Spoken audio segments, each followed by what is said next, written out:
Bismillahirrahmanirrahim. Assalamu alaikum my dear students and viewers. You are watching Conceptual Learning with Nasir Abbasi. Dear students and viewers, जैसा कि आपके इल्म में है, अभी रिसेंटली ही ईटा के through elementary and secondary education department ने बहुत सारी डिफरेंट कैडर्स के अंदर जॉब्स को अनाउंस किया है। उसमें अप्लाई करने का तरीक़ाकार आज की वीडियो में मैं वाज़े करना चाहूँगा, जो मुझे इंशाअल्लाह यकीन है आप सबके लिए हेल्पफुल होगा। क्योंकि अक्सर ये होता है कि लोगों को तरीका नहीं आता, वो नेट कैफ़े पे जाते हैं और डिफरेंट प्रॉब्लम्स और हर्डल्स का उन्हें सामना करना पड़ता है।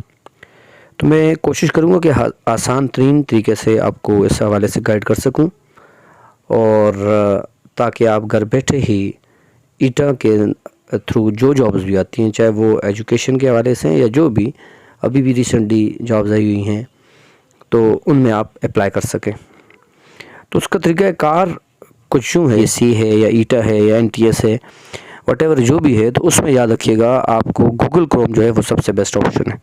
ठीक है, तो ये जैसा कि आपके सामने मैंने भी गूगल क्रोम ओपन किया है, ठीक है, हर उसमें होता है। और याद रखिएगा इसमें दो बातें, आपका जो ये बड़ी इन्फॉर्मेटिव बात है, एक तो आपका मोबाइल का सॉफ्टवेयर हमेशा अपडेट होना चाहिए, और दूसरा गूगल क्रोम हमेशा प्ले स्टोर से जाके अपडेट कर लिया करें। ठीक है, तो जब ये दो आपका system software, mean Android system software, और इसके साथ साथ आपका गूगल क्रोम अपडेट होगा, तो आपको किसी किस्म की हर्डल का, रुकावट का सामना नहीं करना पड़ेगा।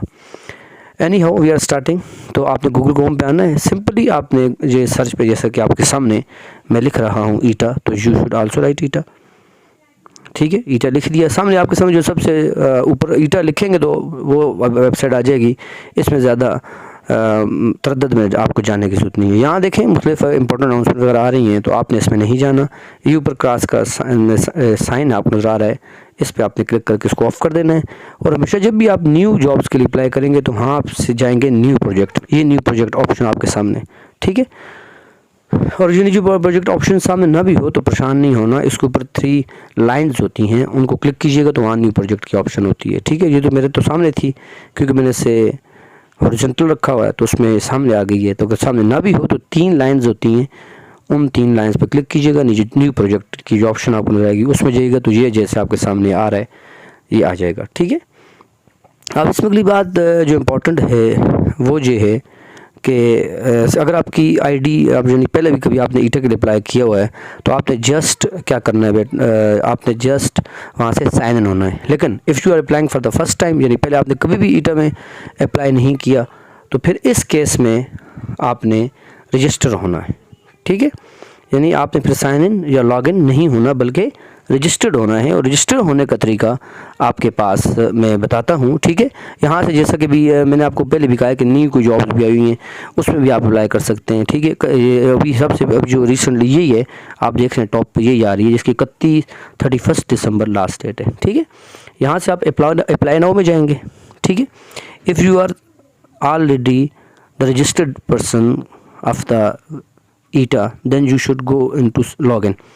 और अब आप फर्स्ट टाइम कर रहे हैं एक्चुअली एज इट, आप आमतौर पे बच्चे या स्टूडेंट्स जो होते हैं या व्यू जो मुख्तलिफ कैंडिडेट्स होते हैं, वो फर्स्ट टाइम अप्लाई कर रहे होते हैं। ठीक है, चूँकि पहले NTS रहा है, तो इस वजह से ज़्यादा लोग ईटा में फर्स्ट टाइम अप्लाई हो रहे हैं, तो आप रजिस्टर्ड में जाएंगे। ठीक है, जैसा कि चले मैं अपनी ID से रजिस्टर हो जाता हूँ। ठीक है जी, यहाँ सबसे पहले आप अपना फुल नेम लिखेंगे। ठीक है जी, जो भी आपका फुल नेम हुआ वो लिख देंगे। फिर आप उसके बाद अपने यहाँ डेट ऑफ बर्थ लिखेंगे, और यहाँ आप CNC बाकायदा लिख लेंगे अपना। CNC को दोबारा कंफर्म कर दें जी, CNC हमने लिख दिया। उसके बाद यहाँ ये इसकी बड़ी एहतियात करनी है, क्योंकि आपसे गलती होगी तो फिर आप दोबारा इसको एडिट भी नहीं कर सकते। डोमिसाइल आपका जहाँ का भी होगा आप वो जहाँ लिखिएगा। ठीक है, इसमें भी ईमेल एड्रेस वो लिखिएगा जिसका आपको पासवर्ड याद हो, क्योंकि अगर आपको पासवर्ड भूल जाता है, तो फिर इसका पासवर्ड भूल जाता है इसकी ID का, तो फिर वो ईमेल पे भेजते हैं, और आपको ईमेल की नहीं याद तो फिर आपकी बड़ी प्रॉब्लम्स हो जाती हैं। और मोबाइल नंबर वो डालिएगा जो कन्वर्टेबल ना हो, मीन आपके यू फ़ोन का नंबर है लेट्स सपोज, तो अगर आप उसको वो कन्वर्ट हुआ टेलनार में या जोंग में, तो आप ऐसा नंबर नहीं डाल सकते। पासवर्ड मैंने कहा है कि आप कोई भी पुट कर सकते हैं जी, हैश वगैरह डालेंगे, ठीक है। @ डाल दें तो जो कि आपको याद रहे, ठीक है। वैसे आप डैश डाल सकते हैं, स्लैश डाल सकते हैं, हैश डाल सकते हैं, कामा डाल सकते हैं। मीन एक डिजिट वो ज़रूर होना चाहिए, यानी इसमें आपके पास अल्फ़ाबेट्स भी होने चाहिए, न्यूमरिक्स भी होने चाहिए और कोई ना कोई सिंबल भी होना चाहिए, ठीक है। तो वो अगर नहीं होगा तो फिर आपका वो पासवर्ड जनरेट नहीं करेगा, ठीक है। इस बात को देखिए, यहाँ से आपने साइन अप कर देना है। तो ये देखिए जी, हम साइन अप हो गए जी। ये देखें जी, जैसा कि आपके सामने आ गया सक्सेस, आप साइन इन हो चुके हैं, आप रजिस्टर्ड हो चुके हैं। अब आप दोबारा साइन इन होंगे, जैसा कि आपके सामने यहाँ अब लॉगिन की ऑप्शन आ गई है। दोबारा याद रखिएगा, CNC आपने विदाउट डिशेस डालना है। पासवर्ड डाल दिया आपने, देखें अब यहाँ से आगे आपने अप्लाई करना शुरू करना है। ये देखिए जी, सबसे पहले याद रखिएगा इन 3 लाइन्स पर क्लिक करना है, ये ठीक है। अपडेट प्रोफाइल की ऑप्शन आ रही है, एजुकेशन, एक्सपीरियंस, प्रोफाइल इमेज, तो ये आप सारा का सारा कर देंगे, ठीक है। जैसा कि अपडेट प्रोफाइल के अंदर आपने अपनी सारा यहाँ एंटर करना है, फादर नेम लिखना है, ठीक है भाई, फादर नेम, ठीक है। ईमेल ऑलरेडी इंटर होगा, जेंडर सेलेक्ट कर देनी है और उसी के बाद रिलीजन, ठीक है। ये चीज़ें आसान है।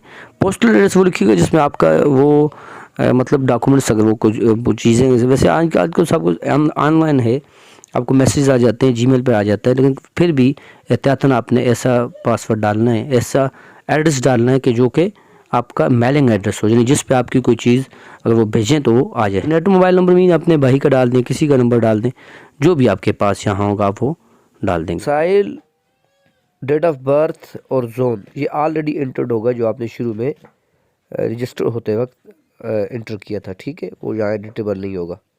ये देखें, अब ये आपके पास आ गया जी, do you claim age relaxation, तो ज़ाहिर बात है आपकी तो नहीं होगी, एज का मसला नहीं है। अगर कि आपकी एज ज़्यादा है तो फिर आपको एज रिलैक्सेशन की क्लेम करना पड़ेगा, ठीक है। अगर आपकी कोई जॉब है लिख लें, ठीक है, जॉबलेस हैं तो वो भी लिख लें, ठीक है। तो प्राइवेट जॉब है, गवर्नमेंट जॉब है, गवर्नमेंट जॉब लिख लें, ठीक है। जो भी आपके पास ऑप्शंस हैं, हाफ़िज़ कुरान है, ठीक है, नहीं है तो नो कर दें, ठीक है। हाईएस्ट क्वालिफिकेशन यहाँ आपने करनी है, आमतौर पे आप मास्टर्स होते हैं, ठीक है, और ज़्यादा लोग वो 16 ईयर्स वाले, आप आमतौर पे हम जो होते हैं BA BSc होते हैं वो 14 वाले हैं, ठीक है। तो ये आप हर एक को पता होता है कि उसने कितने ईयर्स का किया हुआ है, तो वो यहाँ अकाउंटिंग डिग्री यहाँ कर देगा, यहाँ से अपडेट प्रोफाइल कर देगा, ठीक है जी। तो ये देखें, प्रोफाइल अपडेट हो गई है, जैसा कि आपको लिखा हुआ सामने आ गया, ठीक है। इसके बाद भाई आप दोबारा इस ऑप्शन में जाएंगे और यहाँ से अपनी सारी एजुकेशन ऐड करेंगे, ठीक है। सारी ऐड एजुकेशन ये बार बार आएगा, देखें पहले मैं SSC के लिए करूँगा, फिर उसके लिए आएगा, फिर मैं इस देखें ये सारी ऑप्शंस आपके सामने मौजूद हैं। यानी सबसे पहले आप यहाँ से करेंगे जी SSC का वाले, देखें same as on the degree, तो ये टाइटल वो है जो आपकी डिग्री में लिखा होता है। ये लिखा होता है जी जैसे मैट्रिक का है सेकेंडरी स्कूल एग्जामिनेशन सर्टिफिकेट, वहाँ एग्जामिनेशन है तो आपने भी यहाँ लिखना है सेकेंडरी स्कूल एग्जामिनेशन सर्टिफिकेट। ये बाकायदा उसने कहा हुआ है कि इसको कैपिटल लेटर में लिखें, तो लिखना है सेकेंडरी स्कूल एग्जामिनेशन सर्टिफिकेट, ठीक है जी, स्कूल एग्जामिनेशन सर्टिफिकेट, ठीक है, ये लिख दिया। उसके बाद ये आपसे मांगेगा जी यहाँ ये देखें रिज़ल्ट डिक्लेरेशन है, जब आपका रिज़ल्ट आया हुआ है वो लिखेंगे। ये डेट आपकी DMC पे लिखी होती है, बोर्ड यूनिवर्सिटी है वो लिखेंगे, ठीक है जी। ऑब्टेन मार्क्स लिखेंगे, टोटल मार्क्स लिखेंगे और ग्रेड लिखेंगे, ठीक है। ग्रेड का ख्याल कीजिएगा कि जो आपका कौन सा ग्रेड है, ठीक है। वो सब करने के बाद आपने यहाँ सेव एजुकेशन कर देना है, तो आपका एक चीज़ यहाँ इंटर हो जाएगी, ठीक है। ज़ाहिर बात है मैंने अभी तो कुछ नहीं किया इसलिए यहाँ नहीं आया, तो वो सारी चीज़ें 1 बाय 1 आपके यहाँ दी जाएंगी, ठीक है। SSC, फिर FSC, फिर BSc, फिर MSc, फिर B.Ed, M.Ed, DIT, CT, इसमें सब कुछ हो जाएगा। इसमें ज़रूरी बात देखिएगा कि बाज़ डिग्री यहाँ शो नहीं होती सेलेक्ट डिग्री में, तो देखें यहाँ प्राइमरी की भी है, SSC की है, HSCC की है, DIT है, डिप्लोमा अदर्स। अब इसलिए एक बंदे ने CT किया हुआ है तो वो डिप्लोमा में डालेगा, PhD की है तो डिप्लोमा इसमें डालेगा, ठीक है।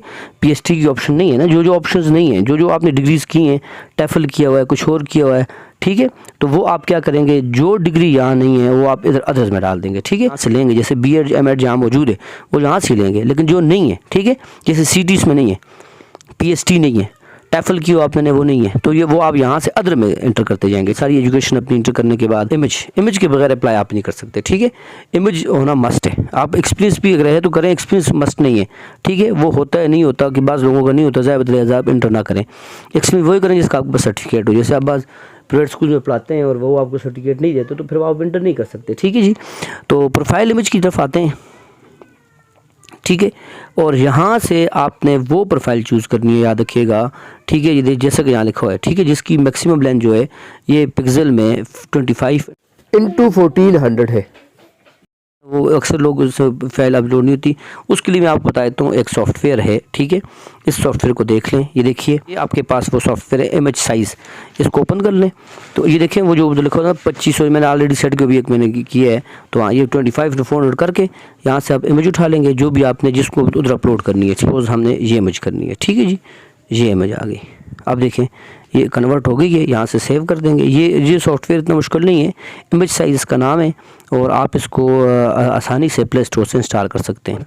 और यहाँ से अब आप जो इमेज उठाएंगे ना भाई, वो ज़्यादा रखिएगा, इमेज लगेगी वो एडिटेबल नहीं है। यहाँ से जब मैं करूँगा ना अपलोड इमेज, तो ये इमेज अपलोड हो जाएगी। देखिए इमेज अपलोड होगी, ये बगैर किसी हीरोजत के, और ना कोई इसने ऑप्शन दिए, कुछ नहीं दिए, क्योंकि मैंने ऑलरेडी उसको कन्वर्ट कर दिया था जो रिक्वायर्ड साइज़ था, ठीक है। इमेज अपलोड हो गई है बस। अब इसके बाद आपका लास्ट स्टेप है अप्लाई फॉर द पोस्ट, ठीक है।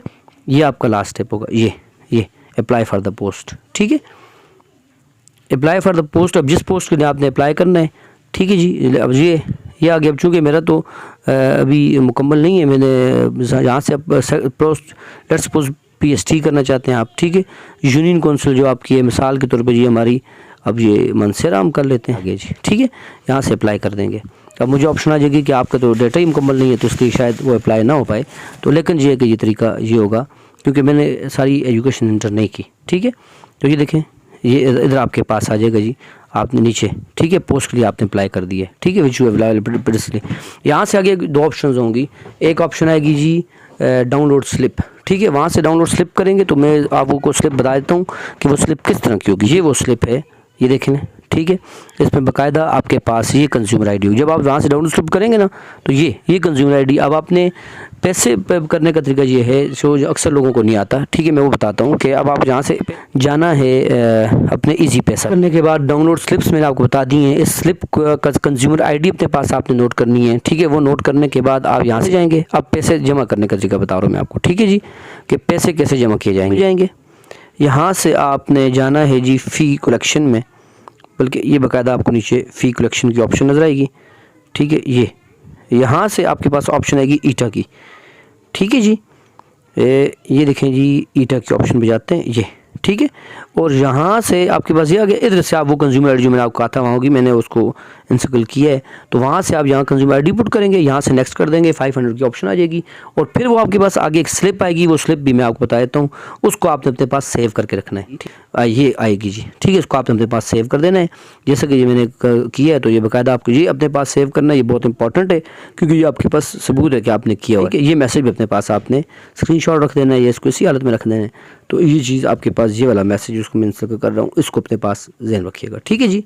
तो ये जब पूरा मैंने आपको बड़े ही शार्ट वे से और तरीका कंप्लीट तरीका बता दिया है कि ईटा में कैसे अप्लाई किया जाता है, और उसके बाद किस तरह आपने फ़ी सबमिट करनी है। घर बैठे ही आप सारा काम कर सकते हैं। इसके लिए आपको किसी भी इजी पैसा शॉप पे या आपको किसी भी नेट कैफ़े के पे जाने की ज़रूरत नहीं है। सिंपली आप इजी घर बैठे अप्लाई कर सकते हैं। तो that is the very simplest and the easiest वे। मुझे उम्मीद है कि इंशाल्लाह आपको वीडियो पसंद आएगी। तो इस वीडियो को ज़्यादा से शेयर करें ताकि ज़्यादा से लोगों को फ़ायदा हो और वो घर बैठे ईटा की किसी भी जॉब के लिए अप्लाई कर सकें। Thank you so much all of you. अल्लाह हाफिज़।